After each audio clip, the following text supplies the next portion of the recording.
Good morning, sir. Very good morning. Have a seat. Thank you, sir.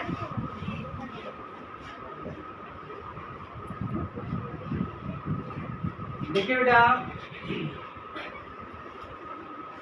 आज आप लोगों को मैं इंग्लिश या इंग्लिश में लिखे हुए किसी भी सब्जेक्ट का, चाहे साइंस हो, चाहे सोशल साइंस हो, चाहे मैथ हो, चाहे कंप्यूटर हो, चाहे जीके हो, जो इंग्लिश वर्ड में लिखे गए हैं, जो इस तरह से suppose that this is science books and written in English, ये इंग्लिश वर्ड में लिखा गया है।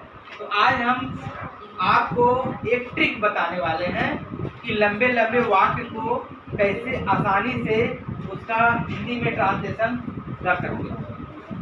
जैसा कि आप लोग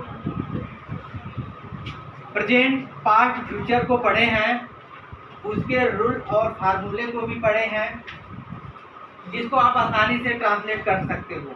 जैसे मैं ये लिख रहा हूँ, तो आज का डेट है आपका 28 and 2025, ठीक है। ये आज का डेट है 20 अगस्त 2025 है। और आज हम आपको ट्रांसलेट करना सिखाएंगे। जैसे मैं एक छोटा सा आपको मैं वाक्य लिख रहा हूँ, रमेश इज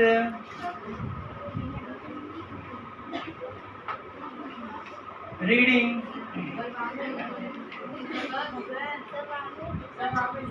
सर रमेश गलत है।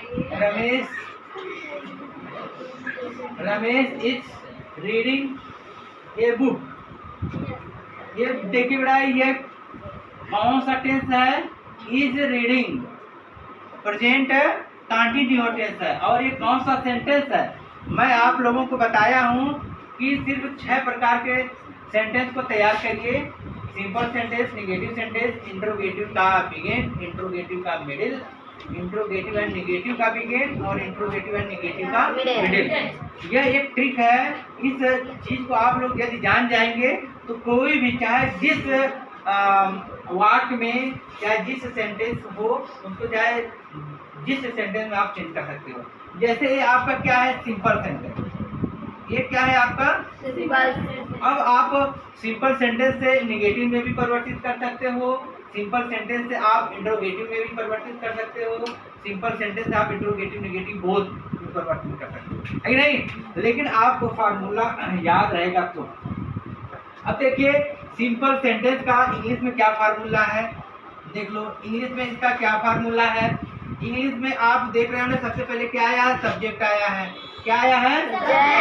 इसके बाद क्या आया है? हेल्पिंग वर्ब आया। इसके बाद क्या आया? वर्ब आया है। इसके बाद क्या आया? यदि आपको यह याद है सिंपल सेंटेंस का हिंदी में क्या फार्मूला है, यदि आपको याद है तो आप लिख सकते हैं। तो हिंदी वाक्य में जो है, सबसे पहले क्या आएगा? सब्जेक्ट आएगा। इसके बाद क्या आएगा? ऑब्जेक्ट आएगा। इसके बाद क्या आएगा? वर्ब आएगा। इसके बाद क्या आएगा? यदि आपको ये सब हिंदी में, इंग्लिश में फार्मूले याद हैं तो इसको आप आसानी से हिंदी में कन्वर्ट करके समझ सकते हो। अब चलिए, आपको पता है ना इस वाक्य में सब्जेक्ट कौन है? ये सब्जेक्ट है, ये हेल्पिंग वर्ब है, ये आपका क्या है? वर्ब है, ये ऑब्जेक्ट है। तो अब ये हिंदी के फार्मूले का आधार पे यदि इसको मैं लिख देता हूँ, तो रमेश, इसके बाद क्या है फार्मूला में? ऑब्जेक्ट, एक किताब, रमेश एक किताब। इसके बाद ऑब्जेक्ट के बाद क्या है? वर्ब, रीडिंग, पढ़ रहा। इसके बाद हैव, हेल्पिंग वर्ब क्या है? इज। इसका क्या होगा? है। तो ये आपका क्या दिखा बेटा? रमेश एक किताब पढ़ रहा है। अर्थात आपने इस फार्मूले से निकाला। जो छोटे छोटे वाक्य है उसको आसानी से आप फार्मूले की मदद से उसको क्या कर सकते हो? ट्रांसलेट कर सकते हो हिंदी में, और उसका अर्थ समझ सकते हो। यदि आपके पास यह क्लास 7 की बुक है, क्लास 7 की बुक है, यदि आपके पास लंबे लंबे वाक्य हैं तो उसको कैसे आप ट्रांसलेट करेंगे? आज हम उसी लंबे लंबे वाक्य को ट्रांसलेट करने का मैं तरीका बताने जा रहा हूँ। ओके बेटा, मैं इसको मैं रफ कर दे रहा हूँ, मिटा दे रहा हूँ, इरेज कर दे रहा हूँ। मैं लंबे लंबे वाक्य आपके सामने लिखने जा रहा हूँ। ये देखिए, देखिए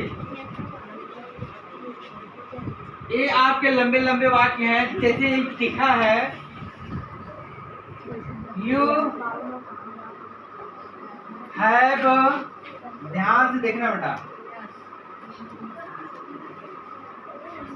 लर्न इन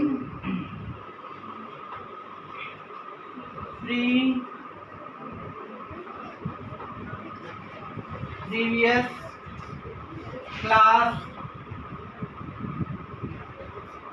क्लासेस, कामा है, क्या है?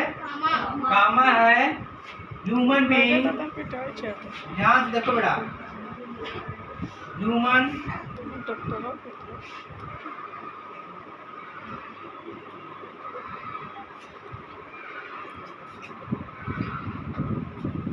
Being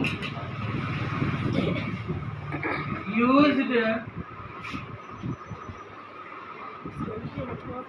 leaves and bark of tree are skins of animals to cover their body in ancient। अब देखिए, अब ये इतने बड़े सेंटेंस हो गए बेटा। अब आपका यहाँ पर फुल स्टॉप लगा है, यहाँ से स्टार्ट हुआ है, यहाँ पर फुल स्टॉप लगा है, बीच में जगह जगह कामा लगा है।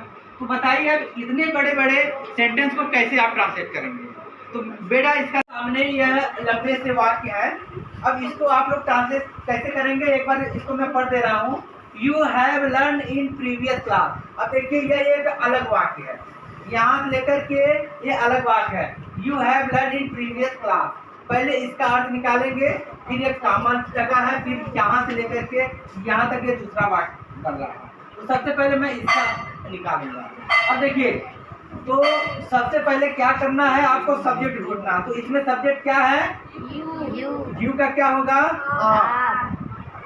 अब आप आ जाइए, प्रीपोजिशन इसमें कहीं दिख रहा है? यहाँ पर आपका प्रीपोजिशन दिख रहा है। तो प्रीपोजिशन पहले ढूंढना है अंतिम में, तो फिर प्रीपोजिशन के आगे वाला आपको ढूंढना है। तो सब्जेक्ट के बाद प्रीपोजिशन को छोड़ दो, इसके आगे वाला क्या है? Previous class. प्रीवियस क्लास में क्या होगा? प्रीवियस में क्या होगा? पिछली। क्लासेस में क्या होगा? कक्षा। अब ये हो गया ना। अब इधर से आइए, अब प्रीपोजिशन से आपको इधर चलना है। इन में क्या होगा बेटा? में। लर्न में क्या होगा? सीख। और हैव में क्या होगा? परफेक्ट टेंशन है, चुके हैं। क्या होगा? सीख चुके हैं। अर्थात इसका क्या होगा translation? You have learn in previous class. इसका मतलब क्या होगा कि आप पिछली कक्षा में सीख चुके हैं, है नहीं? सीख चुके हैं। कैसे होगा? छोटी की होगा कि बड़ी? बोलिए। हाँ,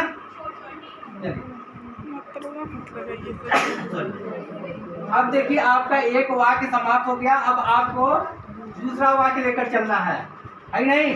अब आपका यहाँ से स्टार्ट हो रहा है। ह्यूमन बीइंग, ये आपका क्या हो गया? सब्जेक्ट हो गया। ह्यूमन बीइंग क्या हो गया बेटा? सब्जेक्ट। तो पहले आप लिख दीजिए कि मानव जीवन। ह्यूमन बीइंग मीन्स होता है मानव। एक साथ लिख दीजिए, मानव। ह्यूमन बीइंग मीन्स क्या होगा?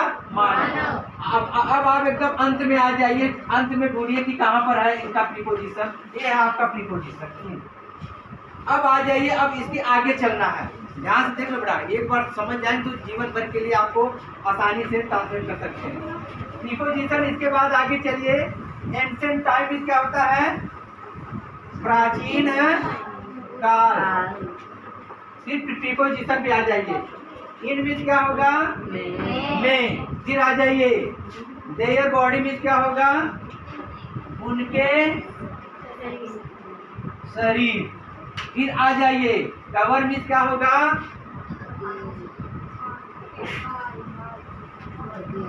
हाँ, उनके शरीर ढकने। कवर में क्या होगा? ढकने। ठीक है, ढकने के लिए। अब देखिए ढकने, टू मीन्स के लिए, ढकने के लिए। अब आ जाइए इधर। अब देखिए क्या है? प्रीपोजिशन। तो प्रीपोजिशन में क्या? पहले आपको प्रीपोजिशन के आगे आएगा। एनिमल में क्या होगा? जानवरों। फिर प्रीपोजिशन आइए, आप में क्या होगा? के। फिर इसकी में क्या हो गया? हाल, जानवरों के हाल। आर में क्या होगा? या। प्रीपोजिशन है तो इसके पहले वाला पहले लिखेंगे, पेड़ों के। हाँ, पेड़ों। और आप में क्या होगा? के। बात में क्या होगा? छाल। एंड मिस और। लिव मिस पत्ते। यूज मिस प्रयोग करते थे। कौन सा टेंस है? पास्ट इंडेफिनिट टेंस है, वर्ब का सेकंड फॉर्म है। तो क्या करेंगे? प्रयोग। यूज में क्या होगा? प्रयोग करते थे। This is identity word of past indefinite tense. तो बेटा आपको समझ में आया कि बड़े बड़े वाक्य को हम कैसे ट्रांसलेट करेंगे? सबसे पहले आपको सब्जेक्ट ढूंढना है। इसके बाद एकदम लास्ट में चले जाइए वाक्य के अंत में आप प्रीपोजिशन ढूंढिए। ये प्रीपोजिशन कहीं पर दिख जाए तो उसके आगे वाला जो है वो आपका ऑब्जेक्ट होगा, उसको लिखिए। फिर आप वापस आइए प्रीपोजिशन से रिटर्न होंगे। रिटर्न आपको हेल्पिंग वर्ब और वर्ब के पास आना है। तो इसका हमने कर दिया। फिर दूसरा वाक्य है, इसमें ह्यूमन बीइंग, ये आपका सब्जेक्ट हो गया। अब आपको एकदम नीचे आ जाना है, अर्थात लास्ट में आप प्रीपोजिशन ढूंढिए। फिर प्रीपोजिशन के आगे आप देखिए एंशिएंट टाइम में, पहले इसका आप लिखिए मीनिंग, फिर इसका लिखिए, फिर ऐसे आप वापस आएंगे। इस तरह से चाहे जितने से बड़े सेंटेंस हो उसको आसानी से आप ट्रांसलेट कर सकते हो और समझ सकते हो।